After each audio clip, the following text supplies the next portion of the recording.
Audio Jungle. মা, ও মা, পিঠটা ভীষণ চুলকাচ্ছে, একটু চুলকি দাও না গো মা। ও মা, একটু চুলকি দাও না। ওরে থাম রে বেটা থাম, দিচ্ছি। ও মা, কি সুন্দর চুলকি দিচ্ছ তুমি, আমি তো ভীষণ আরাম পাচ্ছি। আরে বেটা আরাম পরে করিস, আগে তো বল তোর উচ্চ মাধ্যমিক রেজাল্টের খবর কি? ও মা, বাংলাতে ফেল করেছি। কাঁদিস না বেটা, তুই ফেল করিসনি, তোকে চক্রান্ত করে ফেল করানো হয়েছে। চিন্তা নেই, তো বাবা আছে তো তোর পাশে। আমি আর তোর মা তোর হয়ে কাল ধর্নায় বসবো। তো পরের দিন টিভি চ্যানেলে। তো দর্শক, এই মুহূর্তে আমরা নজর রাখছি অমুকপুর এলাকার তমুক হাই স্কুলের সামনে। ছেলে উচ্চ মাধ্যমিকে ফেল করায় অভিভাবকের ধর্ণা বিদ্যালয়ের সামনে। আবারও বলছি, ছেলে উচ্চ মাধ্যমিকে ফেল করায় অভিভাবকের ধর্ণা বিদ্যালয়ের সামনে। তো কী দাবি নিয়ে ওনারা এমন উদ্যোগ নিয়েছেন, আসুন আমরা জেনে নিই। আচ্ছা, আপনারা ধর্নায় বসেছেন কেন, কারণটা কি একটু জানতে পারি? আমি এখন কোনো কথা বলার মুডে নেই, আমার ওয়াইফ ওখানে বসে আছে, ওনাকেই জিজ্ঞেস করুন।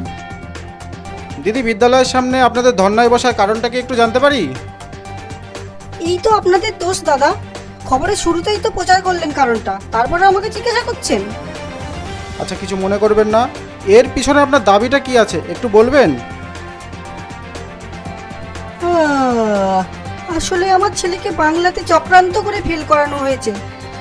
আচ্ছা, আপনি সম্পর্কে স্টুডেন্টের কে হন? আমি ওর মাসি, আপাতত ওপাশ থেকে ঘুরে আসি। তো দেখতেই পাচ্ছেন, ছাত্রের মাসি কথা বলতে খুব একটা আগ্রহী নন। তো আমি আবারও ফিরে যাচ্ছি সেই দিদির কাছে।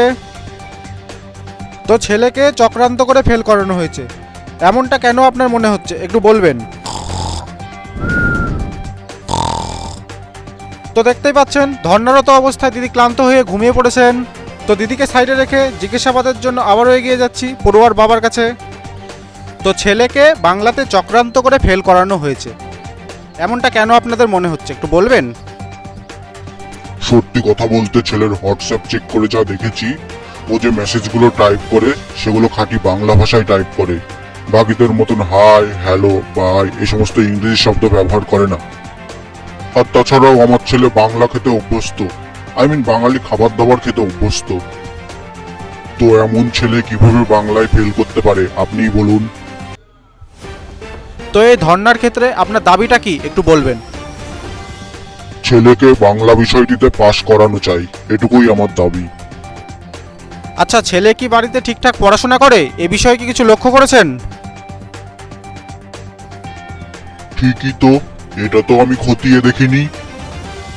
তো দর্শক, অবশেষে এই মুহূর্তে পরিষ্কার হলো ব্যাপারটা, এবং পড়ুয়ার অভিভাবকদের উদ্দেশ্যে এটুকুই বলতে পারি, নিজেদের মূল্যবান সময় নষ্ট করে বিদ্যালয়ের সামনে এভাবে ধর্নায় না বসে বাড়িতে ছেলেদের পড়তে বসান। ক্যামেরায় বাম হাতের সঙ্গে আমি ক্রিস, আপনারা দেখছেন অমুক নিউজ বাংলা, ঢপের খবর দিনভর।